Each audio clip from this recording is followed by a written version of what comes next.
하나님 말씀 보겠습니다. 하나님 말씀은 구약성경 창세기 48장 8절부터 16절까지 말씀입니다. 구약성경 77쪽 창세기 48장 8절부터 16절입니다. 이스라엘의 요셉의 아들들을 보고 가로되 이들은 누구냐? 요셉이 그 아비에게 고하되 이는 하나님이 여기서 내게 주신 아들들이니이다. 아비가 가로되 그들을 이끌어 내 앞으로 나아오라. 내가 그들에게 축복하리라. 이스라엘의 눈이 나이로 인하여 어두워서 보지 못하더라. 요셉이 두 아들을 이끌어 아비 앞으로 나아가니 이스라엘이 그들에게 입맞추고 그들을 안고 요셉에게 이르되 내가 내 얼굴을 보리라고는 뜻하지 못하였더니 하나님이 내게 내 소생까지 보이셨도다.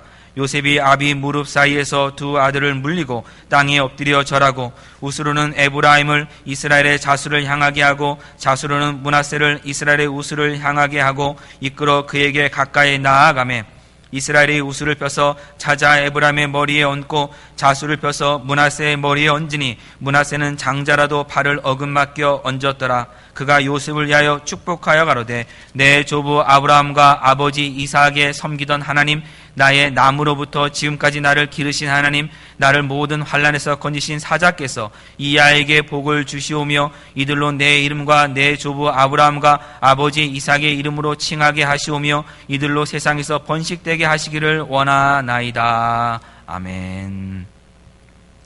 2013년 마지막 주일입니다. 이제 60시간 정도만 지나면 2013년이 끝나게 됩니다. 한 60시간 정도밖에 남지 않은 이 시점에서 올 한 해를 돌아다 보면 아마 이런 순간들이 한두 번은 있었을 것 같습니다.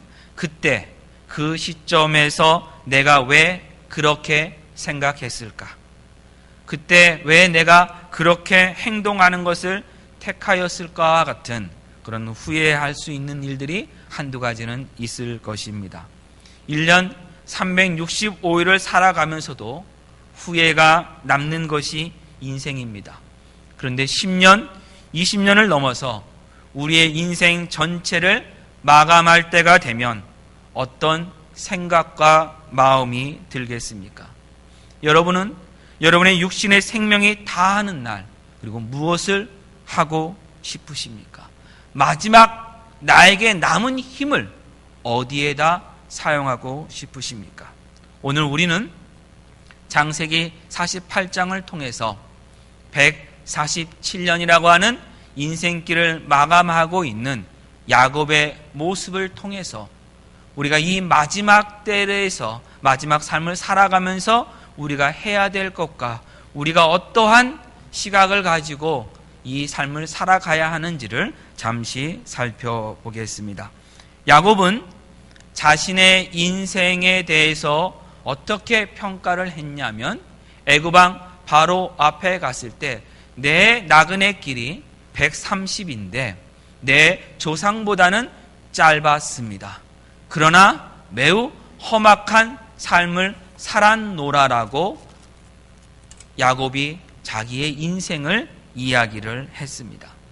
그때로부터 17년이 지나 이제 죽음을 코앞에 둔 때가 되었을 때 야곱은 자신의 인생을 다시 한번 그 시점에서 죽음 앞에서 돌아보며 이야기를 합니다. 근데 이때 이야기하는 것은 짧지만 험악한 나그네 인생길이었다가 아니라 내 인생은 전능하신 하나님이 복 주신 인생길이었다고 그가 고백을 합니다. 자신의 인생을 바라보는 시각에 따라서 지금 근본적인 변화가 일어났다는 것을 우리는 확인할 수 있습니다.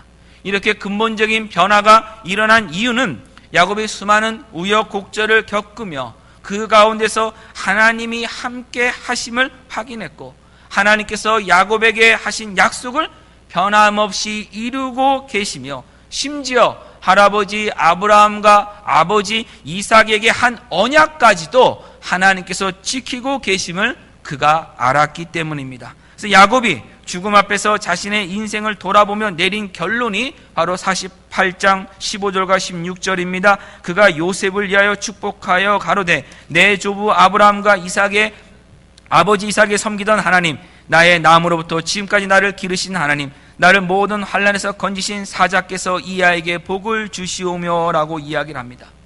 자신의 마지막을 볼 때 이제는 그가 어디에서 시작하는가 하면 130살에 애굽왕 바로 앞에서 갔을 때는 내 나그네 길이 130입니다. 내가 나의 조상보다는 짧게 살았습니다. 그러나 내가 더 험악한 생활을 살았습니다 하는 것처럼 모든 것의 시각이 나로부터 시작했습니다. 그때만 하더라도요. 그런데 지금 이 147세에 죽음을 앞에 둔 이 야곱은 모든 시작이 어디로 가냐면 하나님께로 갑니다. 내 하나님이 어떤 하나님이셨습니다. 내 하나님은 누구이십니다를 고백하는 그곳에서부터 자기의 인생을 지금 바라보고 있는 것입니다. 그래서 첫 번째로 야곱이 뭐라고 하냐면 내가 만난 하나님은, 야곱의 하나님은 언약을 지키시는 하나님이라고 얘기합니다. 야곱이 자신의 그 147년을 다 돌아다 보면서 무엇을 확인하는가 하면 하나님이 나만의 하나님이 아니라 하나님이 나를 왜 이곳까지 인도하셨는가, 그 이유를 살펴보고 뒤돌아보니까 할아버지 아브라함을 부르시고 아브라함에게 주신 그 약속을, 또한 아버지 이삭을 부르시고 아버지 이삭에서 그 약속을 하나님이 이루시는 그 과정 가운데 자기의 인생이 있음을 확인한 겁니다. 그래서 나를 부르신 것이 단순히 나만을 위한 것이 아니라 하나님이 갖고 계신 그 영원한 언약을 지키시는 그 과정 가운데 내 인생이 들어있다는 것을 알고 그 과정 속에서 전능하신 하나님, 할아버지와 아버지의 하나님이 나의 하나님이셨음을 그가 이야기하고 있는 것입니다. 둘째로 야곱이 만난 하나님은 어떤 하나님이냐면은 나의 남으로부터 지금까지 나를 기르신 하나님이라고 얘기합니다. 이때 남이라고 하는 것은 출생한다는 의미합니다. 내가 태어났을 때부터 지금 이 순간, 죽음을 앞두고 있는 이 순간까지 하나님이 나를 기르셨다라고 합니다. 이 나를 기르신 하나님이라는 뜻은 어떤 뜻을 가지고 있냐면 바로 목자이신 하나님이라는 뜻을 가지고 있습니다. 우리 시편 23편으로 가보겠습니다. 구약성경 817쪽입니다.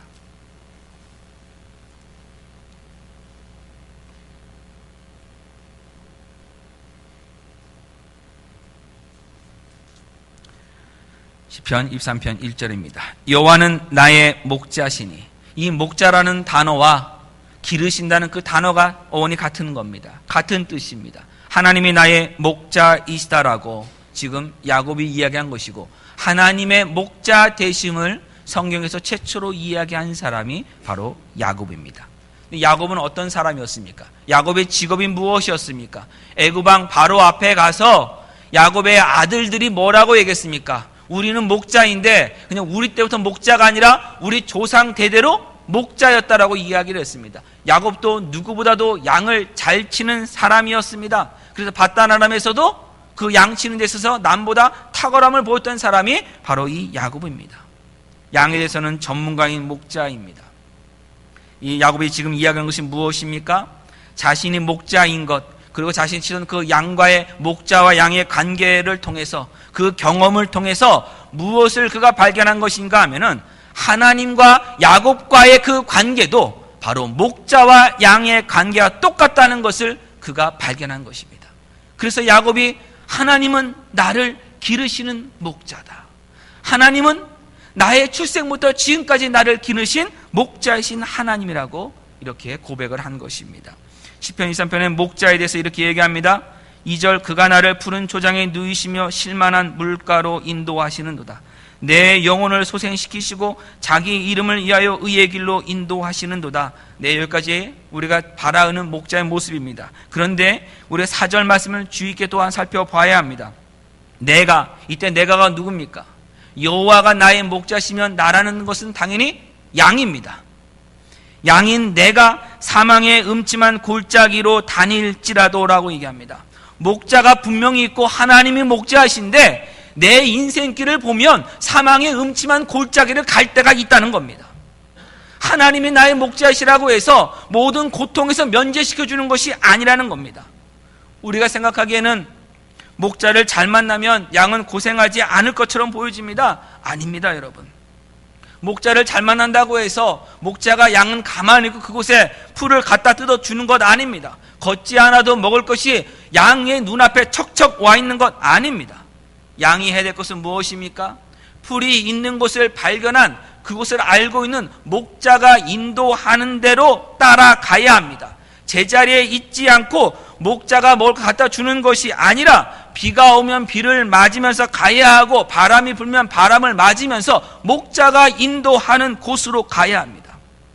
그리고 그곳에 가서도요, 다른 양과의 삶들이 있습니다. 옆에 양과 먹이를 놓고 다투기도 하고요, 또 결혼도 하기 위해서 경쟁하기도 합니다. 때로는요, 친구로 지내던 양이 먼저 세상을 떠나는 것도 아마 경험할 것입니다. 먹이가 있는 곳으로 목자가 또한 인도할 때 그 가는 길이 매우 험할 때도 있습니다. 양의 삶에도 목자가 있다고 하더라도 양의 삶에 이런 아픔과 고난이 연속되어 있다는 것을 우리는 놓치지 말아야 합니다. 예수님이 우리의 선한 목자이십니다. 우리는 예수님의 양입니다. 예수님이 우리의 목자이시라고 해서 우리가 모든 고난과 고통과 환난에서 면제받지 못합니다. 가만히 있어도 먹을 것이 눈앞에 있지 않습니다. 예수님을 믿는다고 저절로 모든 문제가 풀리는 것은 분명히 아닙니다. 이것을 지금 야곱도 분명히 알고 있습니다. 그런데도 불구하고 지금 그가 자신의 양됨에 대해서 기뻐하는 그 이유는 무엇입니까? 자기의 모든 인생을 돌아보니 그 고난과 그 아픔과 고통 가운데서도, 그 모든 인생의 모든 순간들 가운데서도 하나님의 인도하심과 기르심이 있었다는 것을 그가 확인했기 때문입니다. 다시 말하면 야곱 인생의 고통과 아픔까지도 야곱을 다듬고 자라게 하시는데 하나님이 사용하셨다는 것을 그가 확인했기 때문에 하나님은 나의 목자시라고 지금 이야기를 하는 것입니다. 23편 4절에 내가 사망의 음침한 골짜기로 다닐지라도 해를 두려워하지 않을 것은 주께서 나와 함께 하심이라. 그 골짜기에서도 하나님은 나와 함께 하심이라. 그리고 주의 지팡이와 막대기가 나를 안위하시나이다 라고 합니다. 주의 지팡이와 막대기, 목자의 지팡이와 막대기입니다. 목자의 지팡이와 막대기를 우리가 생각할 때는 어떤 맹수가, 들에 있는 맹수들이, 짐승들이 양을 공격할 때 양을 보호하기 위해서만 이 지팡이와 또 막대기가 사용된다라고 생각해서는 안 됩니다. 목자의 지팡이의 1차적인 목적은 양의 목을 거는 데 있습니다. 양이 가고 싶은 대로 가지 못하도록, 목자가 인도하는 대로만 가도록, 위험한 곳으로 가지 못하도록 양이 자기가 제갓길로 가는 그것을 막기 위해서 목을 걸어서 목자 있는 곳으로 오게 할 때 지팡이가 사용되는 것입니다. 양의 입장에서는 굉장히 불편하고 아픈 일입니다. 여러분 한번 생각해 보세요. 여러분의 목을 누가 자꾸 끌고 간다고 생각해 보세요. 그 길이 여러분 편한 길입니까? 그 길이 여러분 아픔이 없는 길입니까? 아니요, 아픔이 있습니다. 불편합니다. 그런데도 지금 뭐라고 얘기하냐면은 이 지팡이와 막대기가 나를 안위하신다고 얘기를 합니다. 안위하신다는 게 무슨 말씀입니까? 편안하게 해준다는 겁니다. 안전하게 보호해준다는 것입니다. 결국은 무엇입니까? 비록 그것이 당장은 나에게 아픔이 되고 당장은 나에게 불편함이 되지만 그 지팡이와 막대기가 결국 나를 보호하고 나를 자라게 한다는 것을 안다는 것을 말하고 있는 것입니다. 그것이 목자와 양의 관계 속에서 우리가 확인해야 될 것입니다. 목자는 양을 보호하기 위해서 양에게 지팡이를 씁니다. 하나님께서도 야곱의 인생 가운데 여러 가지 어려움과 환난 속에서도 바로 하나님의 지팡이와 하나님의 막대기로 야곱을 인도하셨기 때문에 야곱은 자기 인생길을 다 되돌아보며 자기를 때로는 아프게 하고 힘들게 했던 그 하나님의 지팡이를 확인한 것입니다. 그래서 여러분, 우리가 인생을 우리가 바라볼 때, 우리 삶을 바라볼 때 어디에서 바라보느냐가 중요합니다. 내가 나의 인생을 바라보는 것이 아니라 하나님이 나를 지금 어떻게 대하고 계시는가, 그곳에서만 우리가 우리 인생을 바라볼 때 하나님의 뜻을 구별할 수 있고 또 하나님이 우리가 원하시는 삶이 무엇인지를 알 수가 있는 것입니다. 그러면 우리 인생을 하나님으로 보기 위해서는 무엇이 필요합니까? 바로 하나님 말씀입니다. 하나님 말씀으로 우리 자신을 살펴봐야 합니다. 제가 누누이 많이 말씀드린 것 중에 하나가 뭐냐면 이 야곱보다, 이 모세보다, 또 이런 요셉보다, 이 구약에 있는 어떠한 인물들보다 지금 이 시대를 살고 있는 저와 여러분이 더 나은 자고 더 복받은 자라고 말씀을 계속 드리고 있습니다. 이유가 무엇입니까? 야곱 147년 동안 살면서 이 130년 동안은요, 이것이 하나님의 막대기인지 지팡이인지도 제대로 알지 못했어요. 하나님이 지금 그 자기 인생을 버리는 것처럼 착각할 때도 많이 있었습니다. 나중에 돼서야 그가 압니다. 근데 우리는요, 이미 성경의 수많은 예가 되는 인물들을 이미 보고 있어요. 그 막속의 말씀을 우리가 지금 받고 있어요. 우리가 복받은 사람입니다. 우리는 지금 하나님이 어떻게 일하시는지에서 이 구약 백성들과는 상상할 수 없을 것만큼 많은 것을 하나님께서 알려주신 사람들입니다. 우리가 받은 이 복을 가지고, 이 말씀을 가지고 우리 인생을 살펴봐야 합니다. 하나님의 목자심을 생각할 때 한 가지 더 생각해 봐야 될 것은 뭐냐면 야곱의 현재 상태입니다. 창세기 48장 1절을 보면 야곱이 병들었다고 얘기합니다. 이 지금 죽을 병에 든 겁니다. 마지막 아픔입니다.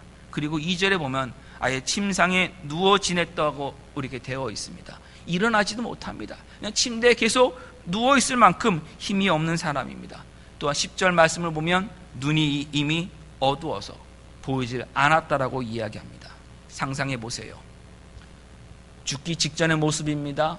아픕니다. 눈도 보이질 않습니다. 침상에 누워있을 수밖에 없는 사람입니다. 무엇을 뜻합니까? 다른 사람의 도움 없이는 아무것도 할 수 없는 상황이라는 겁니다. 그런데 지금 야곱이 무엇이라고 고백합니까? 지금까지, 나의 출생부터 지금까지 이 침상에 누워서 아파서 누워있고 이제 죽음을 앞두고 있고 눈도 보이질 않고 아무것도 할 수 없는 지금까지 하나님이 나를 기르시고 계시다고 지금 야곱이 이야기합니다. 그 시간까지 하나님이 나의 목자라고 지금 고백을 합니다. 여러분, 그때 하나님이 야곱을 잘 사용하시기 위해서 목자가 되어주신 겁니까? 아닙니다. 야곱은 지금 아무것도 할 수 없는 때입니다. 야곱에게는 능력이라고는 지금 전혀 없는 때입니다. 그러면 하나님이 아무 힘도 없고 능력도 없고 아무것도 할 수 없는 그 야곱의 목자가 되신 이유는 전적으로 하나님의 은혜입니다. 하나님의 은혜로 야곱의 목자가 되신 것이, 야곱이 뭔가 가능성이 있고 뭔가 잘하고 있기 때문에 그것을 사용하기 위해서 하나님이 목자 되신 것 아닙니다. 저와 여러분을 하나님의 자녀로 삼으신 이유가 무엇입니까? 하나님의 사랑과 은혜가 무엇인지를 증거하시기 위해서, 하나님이 나타내 주기 위해서 우리를 자녀로 삼아 주셨습니다. 내가 무엇을 가지고 가야지만 하나님이 나의 아버지가 되어주시고, 내가 무슨 행함을 가지고 가야지만 하나님이 나를 구원해 주시는 것이 아니라, 죄인인 우리를 위해서 독생자 예수 그리스도를 십자가에 못 박여 죽이시기까지 우리를 사랑하셨습니다. 그게 하나님의 사랑이고 하나님의 은혜입니다. 그래서 우리가 항상 생각할 것은 뭐냐면, 지금 이 순간에도 하나님이 나에게 은혜를 베푸시고 계시다부터 우리의 삶을 바라봐야 합니다. 그럴 때 우리가 제대로 된 믿음 안에 들어갈 수 있는 것입니다. 야곱이 하나님의 언약에 대해서 이야기하고 하나님의 목자 되심을 이야기한 다음에 이제 한 가지 하나님에서 더 이야기한 것이 무엇이냐면 16절 말씀입니다. 나를 모든 환난에서 건지신 사자께서. 이때 이 환난이라는 것은 어려움을 뜻하는 환난이 아니라 원래 의미는 뭐냐면 악에서 건지셨다는 의미입니다. 모든 악한 것에서 나를 건지신 하나님이라고 합니다. 악이라는 것은 결국 무엇을 말하냐면 하나님부터 완전히 떠난 상태를 의미하고 있는 겁니다. 그러니까 하나님께서는 우리가 영원히 하나님부터 멀어지는 그 일을 하지 않도록 계속해서 우리를 보호하신다는 의미입니다. 또한요, 나를 모든 환난에서 건지신 사자께서 할 때 이 사자가 뭐냐면 천사입니다. 또는 지난번에도 우리가 말씀을 통해서 말씀드렸습니다마는 예수님께서 한번 오셨던 그 일들을 이야기하는 것입니다. 그러면 야곱의 인생 가운데서 하나님의 사자, 천사를 만났을 때는 언제입니까? 베델에서 하나님을 만났습니다. 베델에서 그러면 언제입니까? 바단 아람으로 도망갈 때입니다. 우리 48장 3절부터 한번 보겠습니다. 요셉에게 이르되 이전에 가나안 땅 루스에서, 이 루스가 바로 베델을 가리킵니다. 전능한 하나님이 내게 나타나 복을 허락하여 내게 이르시되 내가 너로 생육하게 하며 번성하게 하여 내게서 많은 백성이 나게 하고 내가 이 땅을 내 후손에게 주어 영원한 기업이 되게 하리라 하셨느니라고 합니다. 도망자의 신사로 바다나는 도중에 하나님께서 야곱에게 찾아와셔서 약속해 주신 겁니다. 그리고 그 약속을 받고 20년간 바단 아람에 가서 삽니다. 근데 그 삶이 그렇게 바람직했던 삶은 아닙니다. 이기적으로 살았습니다. 자기 욕심대로만 살았습니다. 그럼에도 불구하고 하나님께서는 야곱에게 복을 주셔서 큰 거부가 되게 하여 주셨고 또 많은 자녀들을 주셨습니다. 야곱이 하나님 약속의 말씀대로 이제 다시 가나안 땅으로 돌아왔습니다. 돌아와서 이제 베델에 올라가서 하나님께 제사를 드려야 되는데 직접 가지를 않습니다. 세겜 땅에 오래 거주하다가 다나 때문에 결국 다시 도망자처럼 세겜을 떠나서 갔던 곳이 베델입니다. 그곳에서 하나님이 다시 한번 복의 약속을 주십니다. 근데 그 복의 약속을 받고 나서부터 야곱의 인생에 이제 어떤 일들이 일어나냐면 많은 슬픈 일들이 일어납니다. 베델에서 바로 리브가의 유모 드보라가 죽었다고 성경이 이야기합니다. 어머니 리브가는 이미 그 전에 돌아가신 거고 어머니처럼 의지하던 어머니의 유모 드보라도 세상을 떠났습니다. 점점 지금 혼자가 되고 있습니다. 그리고요, 자기가 그 사랑했던 그 라헬이 임신을 했는데 베델을 떠나 에브라시라는 곳에 가기 전에 해산을 하다가 난산이 되어서 라헬도 죽습니다. 그럼 베델에서 이 베들레헴까지는 몇 시간 거리도 되지 않습니다. 그 짧은 거리를 가는 동안에 그가 가지도 못하고 목적지에 가지도 못하고 죽은 것입니다. 또한요, 자신의 장자 루벤은 아버지 야곱의 침상을 더럽히는 죄를 범합니다. 얼마 있다가는 라헬이 낳은 요셉이 짐승에게 해를 당해 죽었다는 소식도 듣습니다. 그리고 자기의 넷째 아들 유다는 아예 자신을 떠나 나가 삽니다. 베델에서 하나님으로부터 복의 약속을 받았고 또 다시 30년 만에 다시 받았는데 그 이후 20년이 넘도록 야곱의 삶에 일어나는 일들은 복과는 거리가 멉니다. 야곱이 어떻게 생각을 했겠습니까? 베델에서 만난 하나님은 도대체 무엇을 하고 계십니까? 이런 일들이 정말 하나님이 제게 복을 주시는 일입니까? 라헬도 죽고 요셉도 죽었다고 알고 있었던 23년 이상의 세월은 야곱에게 있어서 슬픔과 눈물의 세월이었고 다른 아들들도 사랑하지 못하고 그들도 믿지 못하는 불신의 세월이었습니다. 이런 삶을 하나님으로부터 복을 받고 있는 삶이라고 우리는 말할 수 있습니까? 말할 수 없습니다. 그러나 죽은 줄로만 알았던 요셉을 22년 만에 다시 만나게 되면서 야곱은 드디어 깨닫게 됩니다. 베델에서 만난 하나님, 베델에서 나를 찾아오신 하나님, 베델에서 내게 가나안 땅을 주고 큰 민족을 이루게 하시다는 하나님께서 그 약속하신 말씀을 한치의 오차도 없이 진행하고 계셨음을 그가 알게 되고 그때서야 비로소 하나님께서 하신 약속은 하나님께서 반드시 이루시고 만다는 그 진리를 온전히 믿게 됩니다. 야곱이 어떤 반응을 보여주느냐, 하나님의 언약의 말씀에 대해서 어떤 삶을 보여주느냐, 어떤 믿음을 보여주느냐와 상관없이 하나님은 하나님의 일을 진행해 오셨다는 것을 야곱은 확인했습니다. 그리고 그 확인이 바로 야곱에게 진정한 믿음을 부어준 겁니다. 그리고 이 믿음의 수준까지 자라게 하기 위해서 하나님이 야곱의 인생 가운데 또 수많은 일들을 다 사용하신 겁니다. 그리고 이 믿음을 가지고 야곱은 애굽왕 바로 앞에서 당당하게 이야기한 것입니다. 내가 인생길은 짧았지만, 험악한 인생길을 살았지만, 그리고 내가 여기에 있을 수 있는 것과 내가 이곳에 온 그 모든 것들은 하나님의 약속을 받고 온 것이다. 그래서 야곱이 애굽으로 온 이유는 출발할 때부터는 하나님을 먼저 생각하게 됩니다. 그래서 하나님이 나타나시지 않아도 먼저 희생 제사를 드리는 사람이 되었고 또한 행동하는 모든 것들에 있어서 바로 하나님을 앞서는 사람으로 바뀌게 된 것입니다. 그 모습이 47장 29절에도 이렇게 나옵니다. 보겠습니다.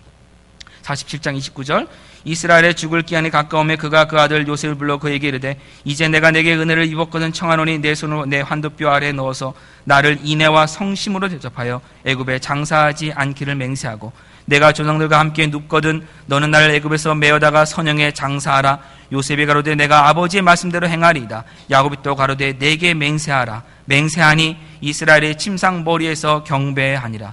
야곱은 자신의 죽을 날이 다가옴을 알자 요셉을 불러서 명령을 내립니다. 내가 죽으면 여기 애굽에 묻지 않고 아브라함과 이삭이 묻힌 조상의 묘지에 묻어라. 왜 이렇게 얘기했습니까?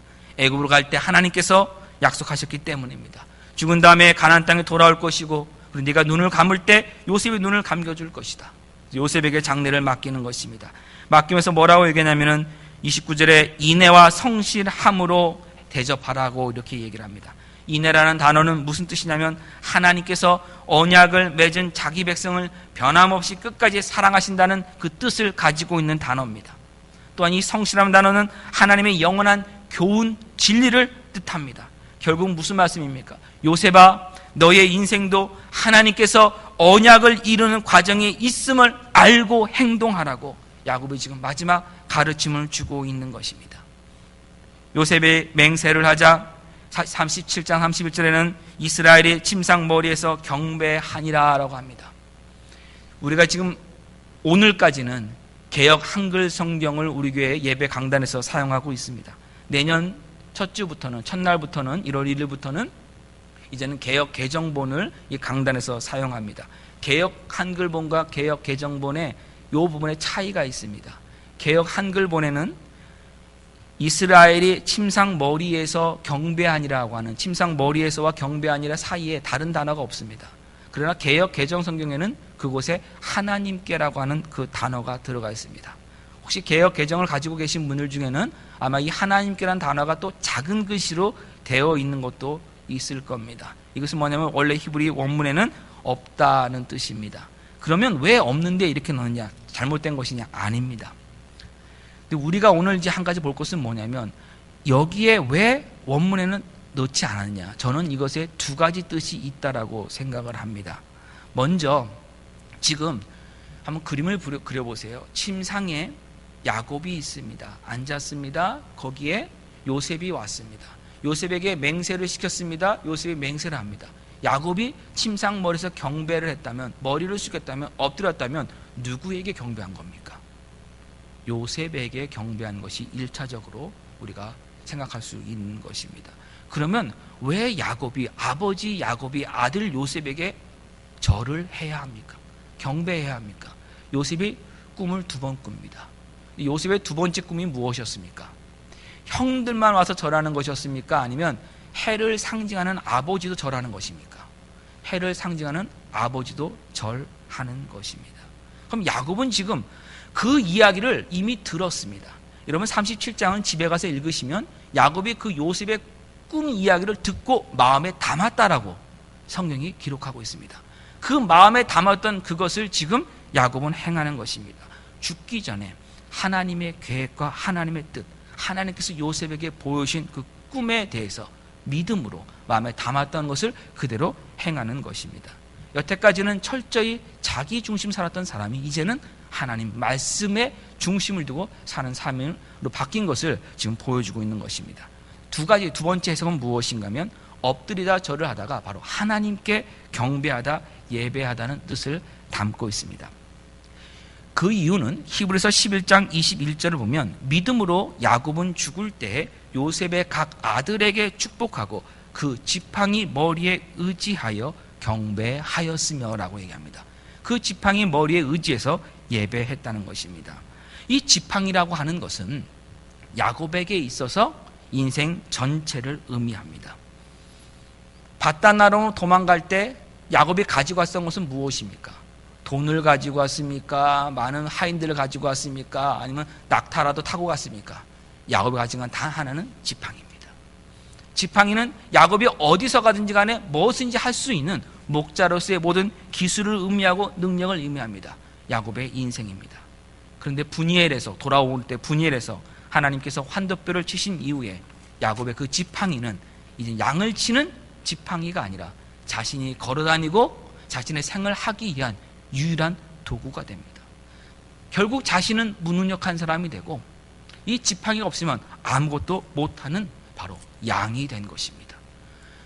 그때 이후로 이제는 자신의 능력으로 하는 것이 아니라 이제는 이 지팡이의 의지에서만 살아야 되는 바로 그 양의 모습으로 그가 돌아간 겁니다. 그런데 분야에서 하나님께서 그것을 알려주심에도 불구하고 야곱이 어떤 삶을 삽니까? 양이 아닌 것처럼, 목자인 것처럼 옛날에 목자로 살았던 그 모습, 자기 마음대로 했던 그 모습으로 돌아갑니다. 그래서 세겜에서 그 엄청난 일을 당하게 되고 그 고난과 환난을 통해서 점점 그가 계속해서 배우는 것이 무엇입니까? 철저하게 양이 되는 것입니다. 결국 그 고난을 통해서 그 고난과 환난을 통과하면서 이제는 목자이신 하나님의 은혜를 알게 되고 이제는 목자이신 하나님의 은혜만을 붙드는 모습이 무엇인가 하면 지팡이를 짚고 지팡이의 의지에서 하나님께 나아가 경배하는 겁니다. 마찬가지입니다. 저와 여러분의 인생의 지팡이가 바뀌어야 합니다. 내가 주인 돼서 내 마음대로 내 능력으로 내가 가진 모든 것을 가지고 내가 원하는 것을 얻기 위해서만 살아갈 때 필요한 지팡이가 아니라 지금 이 야곱처럼 하나님의 은혜만을 붙들며 하나님만을 의지하며 하나님 저는 아무것도 아닙니다. 하나님의 은혜 없이 하나님 힘 주시지 않으면 살 수 없습니다를 붙드는 지팡이가 되어야 됩니다. 우리 인생의 지팡이가 이렇게 바뀌어야 하는 것입니다.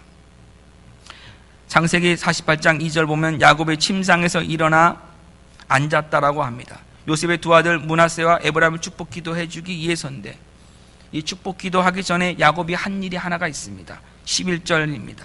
요셉에게 이르되 내가 내 얼굴을 보리라고는 뜻하지 못하였더니 하나님이 내게 내 소생까지 보이셨도다. 축복 기도하기 전에 먼저 하나님께 감사합니다. 하나님이 하신 일을 찬양합니다. 무엇입니까? 야곱이 생각했던 것보다, 야곱이 기대했던 것보다 하나님께서 더 큰 일을 하셨다라고, 더 큰 복을 주셨다라고 하나님을 찬양하고 하나님을 감사합니다. 이것이 마지막 이 야곱의 하나님과의 깊은 관계를 통해서 이 영적인 비밀을 안 것입니다. 한번 생각해 보세요, 여러분. 자녀를 축복한다고 하는 것이 단순하게 이 축복 기도가 아니라 사실은 이제 다음 주에 우리 살펴볼 것입니다만은 예언적인 축복 기도입니다. 앞으로 이런 일이 일어날 것이다. 하나님부터 감동을 받아서 한 이야기입니다. 그런데 지금 야곱이 그 자녀들에게 한 가지 더 알려주는 것이 무엇인가 하면 내가 너에게 이 복을 빌어주는 건 내가 너희를 향해 갖고 있는 그 기대보다도 하나님은 더 큰 것을 주시는 분이시다. 하나님을 더 붙들라고 그가 지금 알려주고 있는 것입니다. 이 고백을 듣는 자녀들에게는 무엇이 생기겠습니까? 믿음이 생깁니다. 아버지가 부어주시는 것보다, 아버지가 기대하는 것보다 하나님은 더 큰 것을 주시는 분이시다. 하나님은요, 더 큰 거 주셔야 합니다. 지금 하나님께 나가서 지금 일을 하고 있는 것입니다. 신약성경 보면 오병이의 기적이 나옵니다. 우리가 잘 알고 있습니다. 보리떡 5개와 물고기 2마리로 남자 성인만 5,000명을 먹이신 일입니다. 그런데 예수님이 그 보리떡 5개와 물고기 2마리를 가지셨을 때 어떻게 하셨냐면 떡을 잡으신 다음에 하늘을 향해 축사하시고, 다시 말하면 감사하시고입니다. 하나님께 감사하고 떡을 떼어 주었을 때 남자 성인만 5,000명이 먹고도 12강주가 나는 놀라운 기적이 일어난 겁니다. 여러분, 우리가 해야 될 것이 무엇인가 바로 이겁니다. 하나님께 감사로 나갈 때, 하나님께 감사로 나갈 때 하나님의 일하심의 크기가 달라진다는 것을 우리는 여기서 배워야 합니다. 야곱의 자녀들에게 지금 그것을 보여주고 있는 겁니다. 감사는 하나님이 누구신지를 온전히 아는 사람만이 할 수 있습니다. 감사는 하나님의 자녀들만이 할 수 있는 것입니다. 그래서 하나님께 감사함으로 나가야 됩니다. 49장에는 아들들을 불러 산사의 축복 기도를 해준 다음에 마지막에 두 발을 침상에 모으고 숨을 거두었다라고 얘기합니다. 그럼 야곱은 침대를 벗어나지 않았습니다. 마지막 때 힘이 없습니다. 근데 마지막 힘을 짜서 무엇을 했냐면 침대에 누워있지 않고 일어나서 한 일이 딱 3가지입니다. 하나님께 감사하며 자녀들에게 축복 기도하며 하나님께 예배 드린 겁니다. 그래서 개역개정 성경에서 창세기 47장 31절에서 하나님께 경배하니라라고 번역한 것입니다. 2013년 마지막 주간입니다. 주일입니다. 이제 60시간도 남지 않았습니다. 여러분 이 시기에 올 한 해를 돌아보면서 무엇을 하시겠습니까? 감사와 믿음으로 하나님께 예배하셔야 합니다. 하나님, 2013년 한 해 동안 제가 기대했던 것보다 더 크게 복 주셨습니다. 내가 보기에는 내가 원했던 건 하나님이 안 이루어주신 것 같을지 모릅니다. 그러나 여러분, 영원한 하나님의 시각에서 바라보십시오. 하나님께서 지금 영원한 시각 안에서 우리에게 복 주시고 계십니다. 어떤 복을 주고 계시다고요? 내가 기대하고 내가 생각했던 것보다 더 큰 복을 주고 계십니다. 하나님께서 지금까지 인도하시고 기르시고 목자 되어주시고 복 주신 은혜의 하나님께 감사하는 시간 보내십시오. 그리고 2014년도에도 변함없이 우리를 인도하실 하나님께서 우리가 비록 때로는 사망의 음침한 골짜기를 지날지라도 하나님의 지팡이와 몽둥이가 변함없이 우리를 안위하실 것임을 여러분 믿으시기 바랍니다.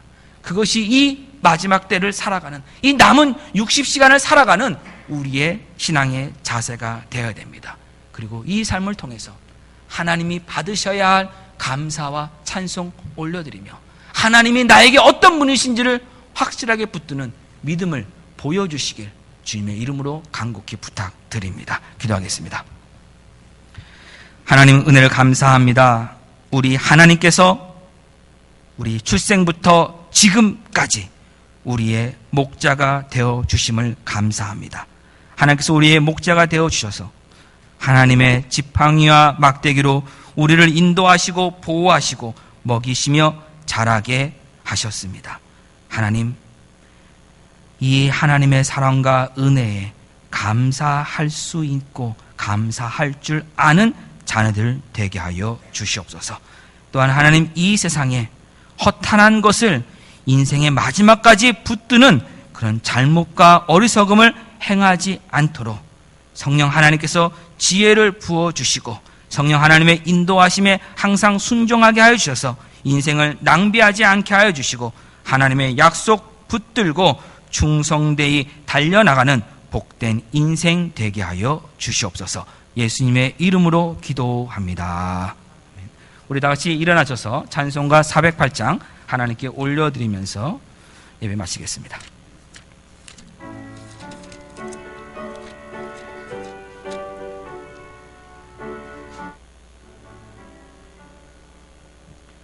내 주 하나님 넓고 큰 은혜는 저 큰 바다보다 깊다. 너고 닷줄을 끌러 깊은 데로 저 한가운데 가보라.